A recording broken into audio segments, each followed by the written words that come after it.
외국에 있는 유대인들 또 이방인이지만 이제 절기상 종료주일입니다.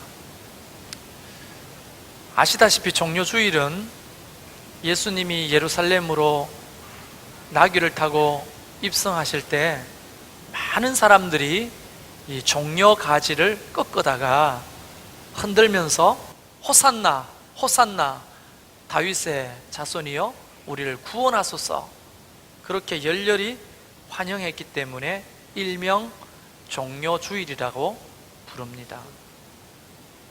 그런데 2000년 전에 이 종료주일은 사실은 유월절 명절을 앞두고 있는 날입니다.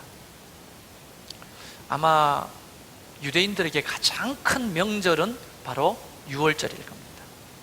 그래서 지방에 살아가는 모든 유대인들이 다 예루살렘에 있는 성전으로 명절을 쐐기 위해서 모여들고, 또 외국에 있는 유대인들, 또 이방인이지만 유대인으로 개종한 사람들, 이런 사람들조차도 6월절이 되면 전부 다 그 손바닥만한 예루살렘에 바글바글 모여들게 됩니다. 그러니까 요세푸스 역사학자에 의하면 정말 밟힐 만큼 사람들이 많은 그런 절기 때 예수님께서는 나귀를 타고 예루살렘으로 입성하시는 거예요. 그런데 많은 사람들이 왜 그 종려 가지를 꺾어다가 흔들고, 그리고 자기의 겉옷을 벗어서 그 나귀가 가는 길에 깔고, 또 다른 복음서에 보면 나무 가지를 꺾어다가, 이파리를 꺾어다가 그 길바닥에 양탄자를 대신 깔아드렸다고 합니다. 그리고 셀 수 없는 많은 무리들이 주님을 열렬히 환영한 거죠. 여러분, 물론 모양새는 좀 우습습니다. 아무도 타보지 않은 어린 나귀 새끼를 예수님이 타고 들어오시지만 그 환영하는 많은 유대인들과 또 그 뒤를 쫓으면서 따라갔던 제자들의 머릿속에는 엄청난 기대를 가지고 주님은 환영하고 있는 거예요. 왜냐하면 그들이 외치는 이야기가 뭡니까? 호산나 호산나 다윗의 자손이여, 이렇게 지금 외치고 있잖아요. 우리를 구원하소서. 그 말을 바꿔 말하면 메시아여 오셔서 우리를 이 로마의 압제로부터, 그 헤롯 대왕의 자식들이 지금 이제 분봉왕으로 있는데 그런 헤롯들의 자식들이 참 다 하나같이 엉망진창이었어요. 그런 사람으로부터 우리를 구원하셔서 예전에 다윗의 왕국을 재현하시고 그런 왕국을 만들어 주소서, 이제 이런 외침이죠. 왜냐하면 예수님을 따라다녔던 많은 사람들은 무리로 걸으시고 물고기 2마리 보리떡 5개로 5,000명을 먹이고 죽은 자를 살리고 안진뱅이를 일으키고 소경의 눈을 뜨게 하는 그 놀라운 기적, 하나님만 할 수 있다는 그런 기적을 행하시는 예수님이 예루살렘에 입성하시면 반드시 그런 정치적인 왕으로 등극하시고 우리를 그 가난과 배고픔과 압제로부터 해방해 줄 거라고 하는 기대가 넘쳤습니다. 아마 우리 같아서도 그렇게 열렬히 환영하지 않았겠습니까? 그런데 이제 입성하신 이후에 주님은 사실 여러 말씀을 안 하셨어요. 그런데 어느 날이 아니죠. 그 입성하시고 난 다음에 헬라인 몇이 주님을 찾아뵙기를 청했습니다. 헬라인이 누굽니까? 이방인들이죠.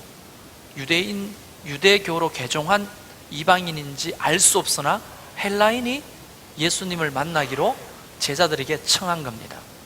그래서 빌립과 안드레가 그 헬라 사람들의 청원을 가지고 예수님께로 간 거죠. 그래서 예수님한테 이렇게 말했겠죠. 주님, 저 헬라 사람들이 예수님을 만나 뵈려고 합니다. 그때 예수님께서는 굉장히 중요한 핵심적 가치를 그 사람들에게 말씀하기 시작합니다. 분위기로 보면 제가 이제 비유상 제목에 입성 기자회견이라고 그렇게 했는데요. 왜 예수님은 나귀를 타고 입성하시는지, 또 예루살렘으로 오셔서 뭐 하실 건지, 이런 것들을 이야기를 본격적으로 하신 적이 없지만 이제 입을 여시는 거예요. 수많은 사람들이 보는 앞에서 여러분, 기자회견을 하는 목적이 뭐예요? 굉장히 중요한 정책이나 사실을 알리거나 보도하기 위해서 기자회견을 하잖아요. 기자회견을 하는데 예를 들어서 엉뚱한 얘기, 별로 가치 없는 얘기 할 리가 없는 거죠. 굉장히 중요한 사실을 이제 예수님께서 기자회견을 하듯이 이야기하시는데, 내가 왜 예루살렘으로 왔는지, 와서 무엇을 할 것인지를 사람들에게 보도하는 거예요. 그러니까 지금 우리가 읽었던 이 본문은 굉장히 중요한 겁니다. 예수님의 핵심 목적과 사상이 담겨 있는 거죠. 이때까지만 해도 거기에 모인 사람들은 예상하지 못했습니다. 이런 메시지가 있을 거라고. 예수님께서 이렇게 이야기를 시작하십니다. 23절에 보면 인자가 영광을 얻을 때가 왔도다. 이게 앞에 앉아있는 기자들이 있다고 합시다. 제자들, 그리고 많은 사람들, 그 사람들이 듣기는 어떻게 해석해서 들리냐면, 이제 승리할 때가 왔다, 이렇게 들리는 거죠. 왜냐하면 다시 조금 다른 얘기입니다만은, 지금 우리가 요한복음을 읽었잖아요. 이 요한이라고 하는 기자가 그 기자회견장에 있었을 거 아닙니까? 마태라고 하는 기자도 있었고, 마가라고 하는 기자도 있었고, 누가라고 하는 기자도 있었고, 여러 기자들이 지금 예수님의 핵심 목적과 가치를 얘기하는 보도 하는 자리에 있었다 아닙니까? 그러면 기자들이 보통 기자회견을 할 때, 기사를 쓸 때 기자의 사상과 사고방식에 따라 기사 내용이 달라질 수 있겠습니까? 없겠습니까? 충분히 있겠죠. 그래서 이 보도를 요한이 할 때는 요한의 사상을 알아야 됩니다. 왜 이렇게 표현했는지. 우리는 지금 이제 비유로 설명하니까, 요한이라고 하는 기자가 어떤 사상을 가지고 있었느냐 하면, 크게 보면 이겁니다. 요한은 뭐 요한복음뿐 아니라 그가 쓴 요한계시록에도 그렇고 요한 1, 2, 3서도 그렇지만, 거기 보면 큰 그림이 나와요. 그 큰 그림이 어떤 거냐면, 요한의 사상을 잘 이야기하고 있는 그림이 있습니다. 하나예요, 딱. 요한의 사상은 하나님의 나라와 이 세상의 어둠의 나라가 전쟁을 한다고 하는 큰 그림을 가지고 모든 책을 쓰고 있거든요. 그러니까 지금 요한은 그런 그림을 가지고 예수님의 기자회견에 참여하고 뭐라고 하고 있는지를 듣고 있는 겁니다. 그래서 31절에 보면 이런 표현이 있는 거죠. 이제 이 세상에 대한 심판이 이르렀으니 이 세상의 임금이 쫓겨나리라. 하나님 나라의 왕이신 예수님과 이 세상 임금과 우주적 전투를 하는 거예요. 우주적 전투. 큰 영적 전쟁으로 요한은 보고 있는 겁니다. 그래서 지금 예수님은 전쟁에 승리하기 위해서 이곳에 오신 거죠. 그래서 요한뿐 아니라 모든 제자들과 많은 사람들이 이 전쟁에서 승리할 때가 됐다, 이렇게 지금 듣고 있는 겁니다. 청중들은. 자, 여러분, 전쟁에서 승리하겠다, 이게 얼마나 기쁜 일입니까? 그러니까 그걸 정치적으로 바꿔 말하면, 이제 로마의 압제가 벗어나고, 그 다음에 탐관 오리들을 물리치고, 백성들을 억압하는 많은 지도자들을 패하고, 예수님이 유대인의 왕으로 등극해서 우리를 해방시켜 주는 때가 바로 이때다 생각하고 종려가지를 흔들고 호산나 호산나 다윗의 자손이여 우리를 구원하소서 열렬히 환영했던 겁니다. 그래서 기자회견장에는 사람들이 넘쳐났겠죠.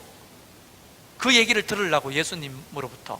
그래서 예수님은 첫 마디가 인자의 영광을 얻을 때가 왔다, 이렇게 하니까 사람들이, 야, 이제 이 전쟁에서 승리할 때가 된 건갑다, 이제 승리할 때가 됐구나, 이렇게 이제 받아들인 겁니다. 근데 예수님의 뒷말은 상상을 초월하는 얘기를 하십니다. 내가 진실로 진실로 너에게 이른다. 한 알의 밀이 땅에 떨어져 죽지 아니하면 한 알 그대로 있고 죽으면 많은 열매를 맺느니라. 여러분, 이 이야기는 그 기자들과 청중들에게는 어떤 의미에서는 납득할 수 없는 얘기입니다. 자, 그때 당시에 사람들의 사고방식 속에, 상식 속에 전쟁에서 승리하려면 적을 죽여야 돼요? 아니면 내가 죽어야 돼요?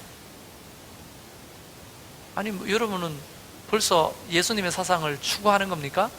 우리도 똑같이 그 속에 종려가지를 흔들고 있던 사람이라고 생각하면 이 전쟁에서 승리하려면 당연히 적들을 물리치는 거잖아요.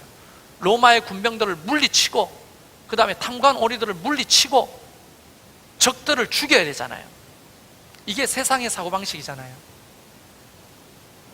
왜냐하면 로마는 그렇게 제국을 건설하고 있었기 때문에 그때 당시에 이 헬라 사상을 가지고 있던 많은 사람들의 사고방식은 그게 상식입니다. 전쟁에 이기려면 적을 죽여야 하는 거죠. 근데 예수님은 뭐라고 말씀하시냐? 적을 죽이려고 하는 것이 아니라 내가 죽으려고 왔다고 하는 겁니다. 이 상식적으로 말이 안 되는 거예요. 그러니까 분위기가 싹한 거죠. 지금 무슨 말씀이야? 이 말씀 자체가 밀알 하나가 땅에 떨어져 죽지 아니하면 한 알 그대로 있고, 이거 누가 모릅니까? 상식적인 얘기죠. 죽어야 많은 열매를 거둔다. 그때까지만 해도 잘 몰랐어요. 근데 예수님이 계속 이야기를 이어갑니다. 자기의 생명을 사랑하는 자는 잃어버릴 것이요, 이 세상에서 자기의 생명을 미워하는 자는 영생하도록 보존하리라. 이제 점점 결판이 나기 시작합니다. 예수님이 하신 말씀은, 행위는 이겁니다.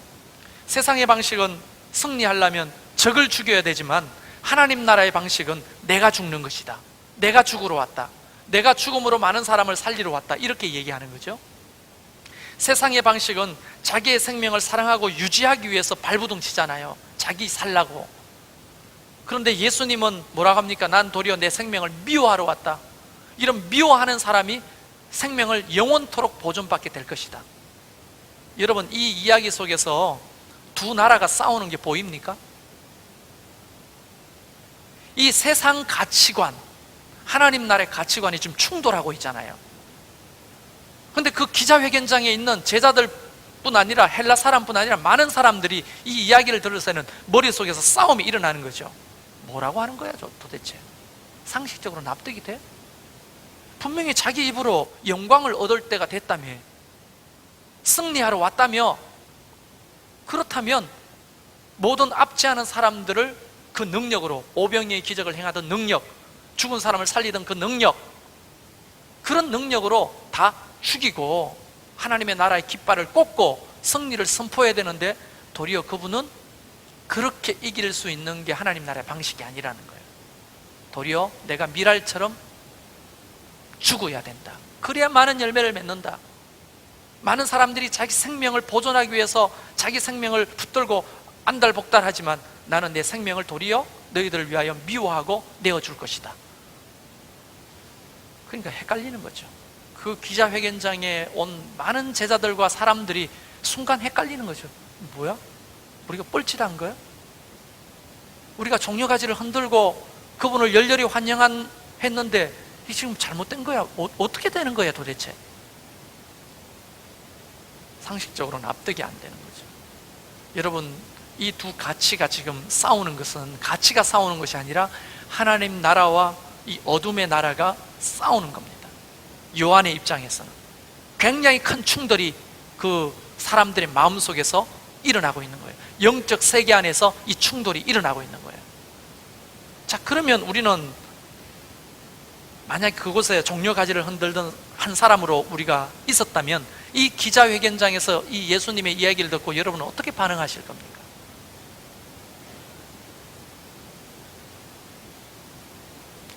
너무나 역설적인 얘기를 하고 계시는 거예요 지금. 아니, 어쩌면 상식 이하의 얘기를 하고 있거나 또 내지는 납득이 안 가는, 도대체 동의할 수 없는 가치를 지금 설명하고 계시는 거예요. 승리하려면 적을 죽이고, 승리하려면 뭔가 우리가 살아남아야 되는데, 예수님은 승리하기 위해서 왔다고 말씀을 해놓고는 내가 죽으러 왔다? 나는 내 생명을 미워할 것이다.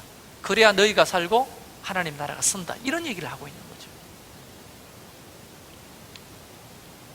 여러분, 기독교는 죽음으로 끝나는 종교가 아니고 죽음으로 드디어 시작되는 종교가 기독교거든요. 이게 굉장히 역설적인 거예요. 예수님의 이 핵심 가치 안에는 정말 하나님 나라의 굉장히 중요한 가치들이 다 담겨 있는 겁니다. 이 기준이 이 그리스도인들이 걸어가야 될 삶의 기준인 거죠, 사실은. 그러면서 예수님은 세 가지 명령을 하시는데, 사람이 나를 섬기려면 나를 따르라. 그리고 나 있는 곳에 나를 섬기는 자도 거기 있으라.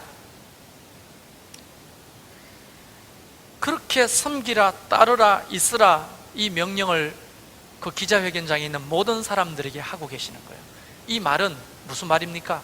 그 세상의 가치, 세상에 이기는 방법을 쫓지 말고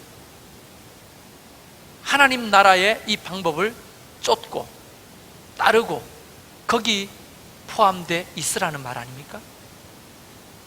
예수님께서 말미에 내 아버지께서 그를 귀히 여기실 것이다. 나와 함께 이 하나님 나라의 가치, 하나님 나라의 방법대로 나를 따르는 이 사람들을 하나님께서 귀히 여기실 것이다. 그렇게 지금 예수님이 말씀하시잖아요. 그 기자회견장에 있는 제자들뿐 아니라 모든 사람들이 그 말에 동의할 수가 없었습니다.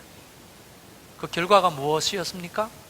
갑자기 이게 쳐다본 매일매일 주님을 따라 그의 행적을 쫓아가 보면 예수님이 점점점 말로만 그러신 게 아니라 자기 자신을 무력하게 내어주는 모습을 현실적으로 보게 되는 거죠. 그러니까 더더욱 동의할 수가 없는 겁니다.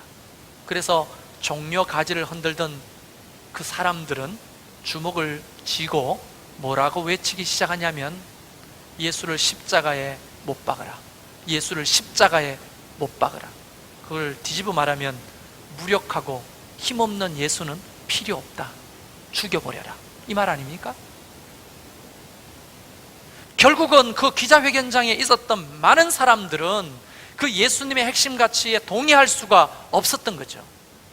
그래서 예수님을 십자가에 못 박으라고 도리어 소리치는 폭도로 돌변했던 겁니다.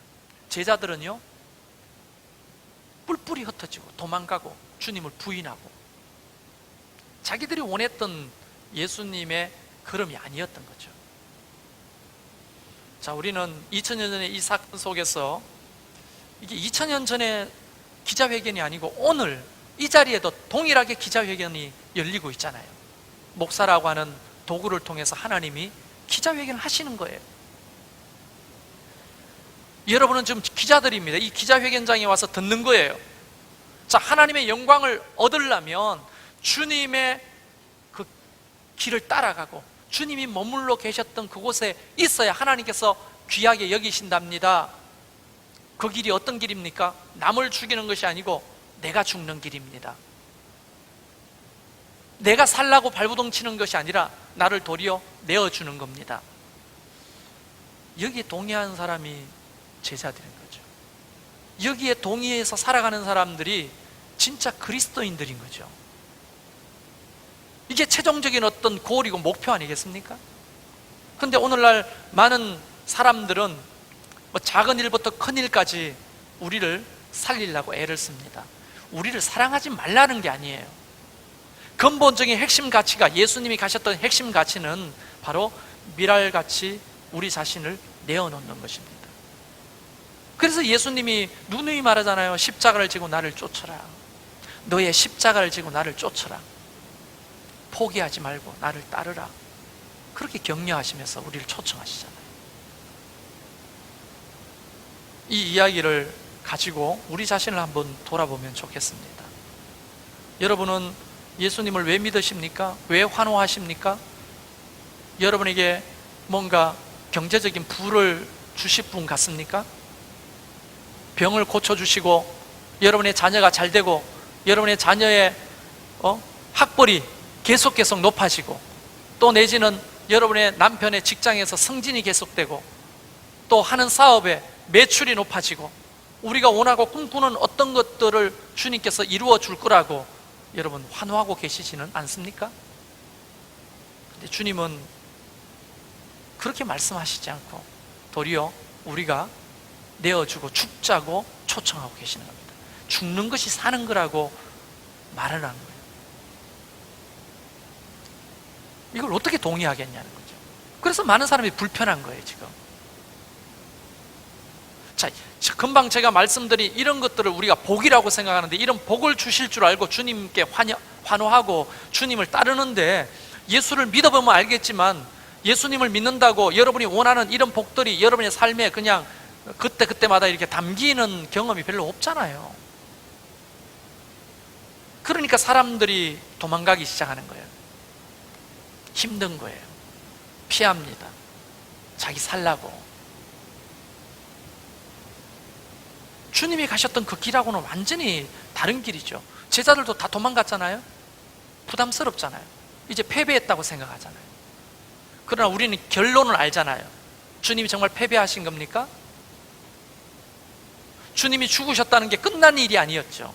그는 부활하셨고 모든 어둠의 세력들을 극복하고 죄와 사망의 법에서 우리를 건지시고 인간의 가장 본질적인 문제를 해결해 주시는 그런 놀라운 역사를 진행해 가시잖아요.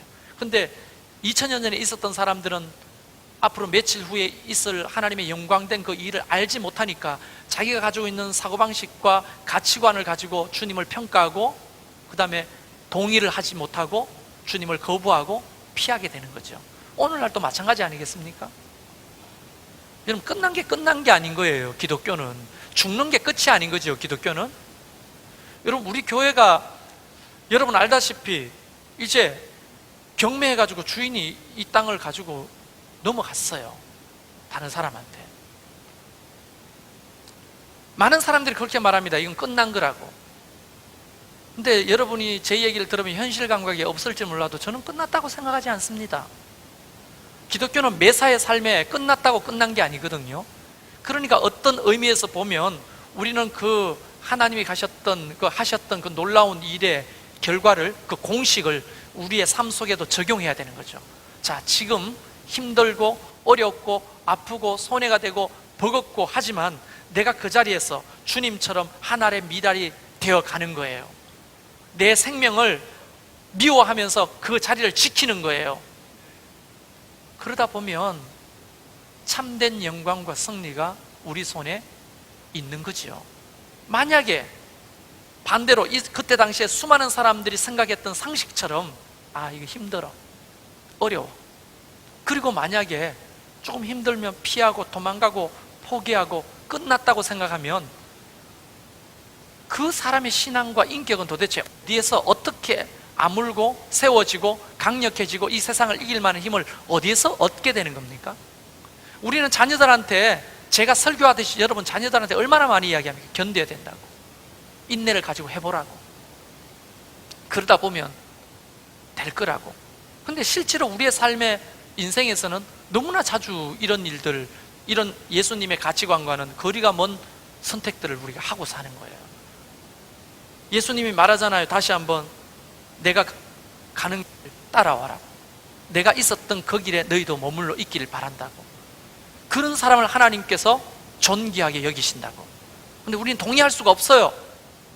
솔직하게 너무 힘드니까, 아프니까, 어려우니까. 왜 죽어요? 우리가 내 자신을 지켜야지.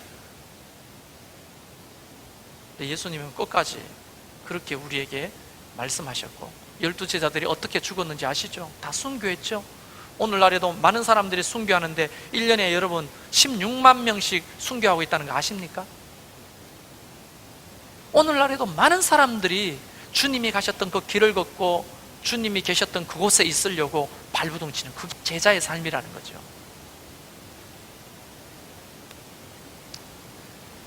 이 역설적인, 세상과는 어떻게 보면 반대되는, 헬라 사상으로는 그 논리적이고 굉장히 이성적인 헬라 사람들은 이해할 수도 없는 이야기를 예수님이 지금 쏟아내고 계시는 거예요. 그래서 오늘 우리는 이 종료주일에 이 기자회견장이라고 생각하고 예수님의 사상과 목적을 듣는 여러분이 어떻게 판단하고 어떻게 결정할 것인지에 대해서 좀 우리 자신을 돌아볼 필요가 있는 거죠.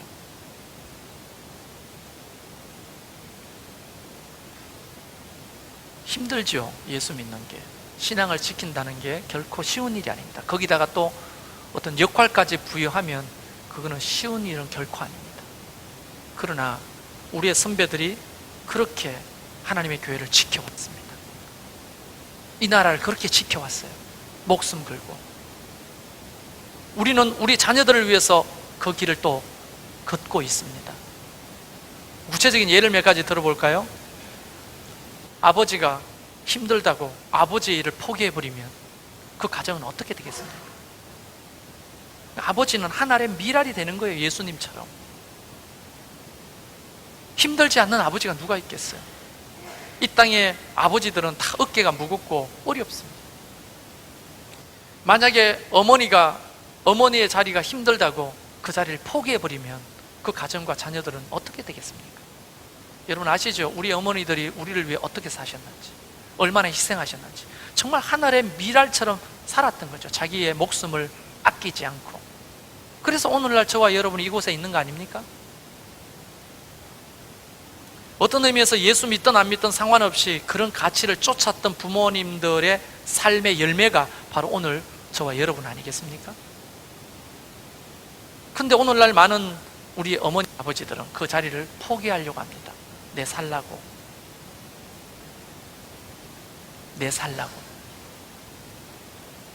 근데 그건 예수님의 방식이 아니죠. 제가 어떤 얘기를 들었는데 이런 얘기를 들었습니다. 최성열 목사가 이제 이 교회가 경매로 넘어가면 도망가려고 뭔가 준비하고 있다. 이런 종류의 이야기. 이제 목사는 이미 안다는 거죠. 이 땅이 넘어가고 교회가 없어지면 목사는 도망가려고 뭔가 준비한다. 그런 내용이에요. 구체적으로는 말씀 못 드리겠지만 그런 종류의 이야기를 들었는데, 제가 설교를 잘하고 목회를 잘하고 못하고 이런 기능적인 것보다도 굉장히 중요한 거는요, 목자의 마음이라고 하는 거는 예수님처럼 그곳에서 피하지 않고 견디는 마음이 굉장히 중요한 거예요. 견디는 거. 힘들지만 그곳에서 견디는 거. 저도 수없이 갈등을 하지요. 여러분 지난번에 이야기했지만 큰 교회에서 저한테 담임 목사 청빙이 오면 안 혼란스럽겠어요? 나도 여러분 이런 말 하면 여러분 저를 어떻게 생각할지 몰라도 저도 에쿠스 타보고 싶어요. 에쿠스. 저도 60평 되는 아파트에 한번 살아보고 싶어요. 그런 욕망이 왜 없겠습니까? 1,000만 원씩 사례비 좀 받아보고 싶어요. 그러나 여러분과 이곳에서 견디는 것이 저의 부름이라고 생각하는 거죠. 뭘 잘하는 것보다도. 근데 내가 이 땅이 넘어간다고 목사가 어디 한 목회가 도망갈 걸 생각한다면 목회를 시작을 하지 말아야지. 안 그래요? 이것이 저 이야기뿐 아니라 여러분이 부모로서 그 자리를 지키고 있듯이 여러분이 교사면 그 자리를 지키는 거고 목자와 바라밤이 그 자리를 지키는 거 아닙니까? 힘들어도. 왜? 내 자신을 죽이는 거고 하늘의 미랄처럼 내 자신을 희생하면서 수많은 열매들을 거두는 거 아닙니까? 제가 이제 개척하면서 개척 멤버들이 참 고맙지만 특별히 유치부 이야기를 여러분에게 좀 칭찬해드리고 싶어요. 처음에 개척을 했는데 7년 전이죠. 7년 전에 개척을 했는데 이제 유원선 선생님하고 김성희 선생님을 유치부 선생님으로 두 사람을 세웠어요. 그래서 애들이 없잖아요. 유치부가 한 명도 없잖아요. 유치부를 먼저 세우고 교회 한층 위층에 있는 학원 방을 하나 원장님한테 빌려가지고 유치부 방이다 하고 이제 거기서 이제 기도하라고 했는데 예배 마치고 이렇게 올라가 봤더니 둘이 자빠자고 있는 거예요. 한 애는 여기서 자빠자고 한 애는 저기. 근데 내가 너가 지금 뭐 하는 거냐? 예배 시간에 왜 자냐고. 지금 유치부 예배 시간이라고. 애들이 없잖아요. 애들이 없는데 어떻게 우리도 피곤하니까 잤어요 하고 눈물을 막 흘렸어요. 애들이 없으면 기도하고 애들이 없으면 전도하고 이래야지 왜 예배 시간에 자빠자냐고 지금. 여러분 갑자기 졸다 깨신 분 죄송합니다. 여러분 보고 하시는 말씀이 아니에요. 자빠잔다는 거 취소입니다. 걔들은 자빠자는 그 의자에 누워가 자빠자는 거예요. 그래서 내가 화를 냈어요. 사실 이해는 갑니다. 애들이 한 명도 없는데 교사 둘이가 뭐 하겠어요? 야, 우리 오늘 피곤하니까 자자. 근데 그 이후로 그들은 그 자리에서 견디기 시작했던 거죠. 애들이 없어도. 근데 한 명 오고 두 명 오고, 유원선 그 집사가 몇 번이나 울면서 와가지고 그런 얘기를 했어요. 유치부 바꿔달라고, 못하겠다고. 왜냐하면 자기는 평신도고 설교가 너무 힘들다고, 전도사님을 모시고 해달라고 그랬죠. 야, 우리가 힘들어도 견디는 거야. 견디는 거야. 사실상 지금 아동부나 유아부나 다 중요하지만 유치부 지금 7년째 견디고 있잖아요. 우리 교회에서 유치부가 가장 근실하게 지금 잘 되고 있잖아요. 이런 날이 온다고요. 견디면. 근데 그걸 못 견디는 거죠. 그래서 예수님께서도 뭐 사도 바울도 마찬가지지만 계속 인내를 강조하는 겁니다. 인내. 한 알의 밀알이 돼서 썩어자는 그 자리에 내가 진득하게 기능적으로 자랑 못하는 두 번째 문제, 주님이 가셨던 그 길이니까 내가 견디다 보면 주님께서 그곳에서 열매를 맺게 하시는 거예요. 그곳에서 주님은 나의 생명을 영원토록 보존하는 은혜를 주시는 거예요. 그곳에서 하나님은 우리를 귀하게 여겨주시는 겁니다. 참 조금만 힘들면 다 도망가려고 하니까 어떻게 하나님 나라가 견고하게 쓰겠습니까? 우리의 첫 번째 스승이신 예수 그리스도는 절대 그런 분이 아니죠. 사람들이 막 죽이려고 하는 그 소굴로 들어가잖아요. 그리고 그곳에서 견디고 그곳에서 죽으시잖아요. 그 역설적인 삶의 참된 승리가 보장되는 겁니다. 여기에 계신 모든 아버지들 힘드시죠? 견디십시오. 도망가지 마시고. 우리 어머니들 애들 키우고 쥐꼬리 많은 월급 가지고 먹고 살기 힘들죠? 그러나 그곳에서 기도하면서 견디는 거예요. 목자들 안 해보던 일 하니까 힘들죠? 바나바들 그곳에 견디는 거예요. 모든 교사들 그곳에서 견디는 거예요. 그러다 보면 하나님의 은혜가 분명히 그곳에 있습니다. 할렐루야. 여러분 걱정하지 마십시오. 저는요 뭐를 잘 못하는 사람이라도 잘 견딥니다. 여러분 다 도망가도 난 이곳에 있을 거예요. 그래서 우리 집사람하고 애들하고 우스갯소리로 이야기했어요. 한때 막 전쟁설 막 터질 때 뭐 핵폭탄이 터지면 용산을 먼저 타격할 것이다 막 하면, 용산부터 이곳까지가 30km가 직선거리로 안 되는데 핵폭탄 피해 지역이거든요, 진접이. 그런 얘기를 막 하면서 아빠는 어떻게 할 거냐고 이제 그랬죠. 우리 집 사람하고 아이들은 경주로 도망가라. 근데 나는 여기를 지킬 거다. 그렇게 말하는데 감동이 안 돼요? 그래도 전쟁이 일어나 봐야 알지 뭐 혼자 제일 먼저 도망가는 거 아니야 이렇게 생각할지 몰라도 제 마음은 그래요. 견디는 겁니다, 끝까지. 여러분 우리 그 교회가 또 9개 목장교회가 또 예수님의 이 역설적이지만 이 하나님 나라의 가치관, 핵심적인 가치관을 가슴에 새기고 그곳에 서 있고 주님의 길을 따르다 보면 많은 열매가 거두는 그날이, 참된 영광을 얻는 그날이 우리에게 임하게 될 줄로 믿습니다. 함께 그 주님의 길, 주님이 서 계셨던 그 자리에 우리가 함께 있기를 주의 이름으로 축원합니다. 같이 기도합시다.